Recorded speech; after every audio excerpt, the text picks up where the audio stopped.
कृष्ण की पत्नी रुक्मिणी जी है, लेकिन फिर भी राधा कृष्ण के रोम रोम में वास करती है। एक बार रुक्मिणी जी ने कृष्ण को भोजन के बाद दूध पीने के लिए दिया।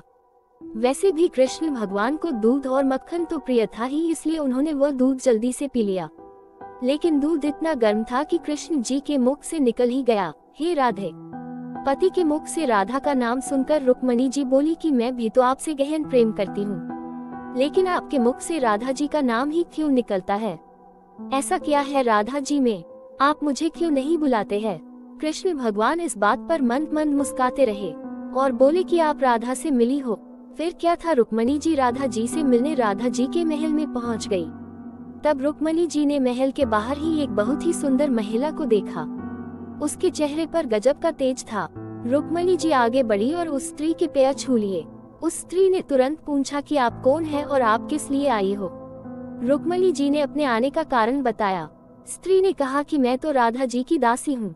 राधा जी से मिलने के लिए आपको तो 7 द्वार के अंदर जाना पड़ेगा। रुक्मिणी जी ने एक एक द्वार पार किए। हर द्वार पर बहुत ही खूबसूरत महिलाएं थी और उनके चेहरे पर वैसा ही तेज था। रुक्मिणी जी ने सोचा कि दासियां इतनी सुंदर हैं, तो राधा रानी के तो रूप की कल्पना भी नहीं की जा सकती है। रुक्मिणी जी ने जब राधा के कक्ष में कदम रखा तो राधा के तेजस्वी रूप और खूबसूरती को देखकर उनके चरणों में समर्पित हो गई। तभी उनके शरीर पर पड़ी, जिस पर बहुत ही अधिक छाले पड़े हुए थे। रुक्मिणी जी ने संकोच करते हुए पूछे कि ये छाले आपके शरीर पर कैसे हो गए?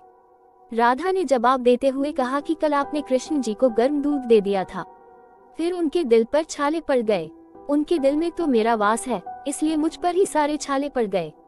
कृष्ण के रोम रोम में वास करने वाली राधा का विवाह भले ही कृष्ण के साथ न हुआ हो, लेकिन वो और कृष्ण एक ही है। इस बात का पता इस बात से ही चल जाता है कि कृष्ण जी के साथ पूजा हमेशा राधा जी के साथ ही होती है, न कि रुक्मिणी जी के साथ। और कृष्ण जी का नाम हमेशा राधा जी के साथ ही लिया जाता है। उनका प्रेम और समर्पण किसी भी तर्क से ऊपर है। ये वो प्रेम है जो निस्वार्थ है।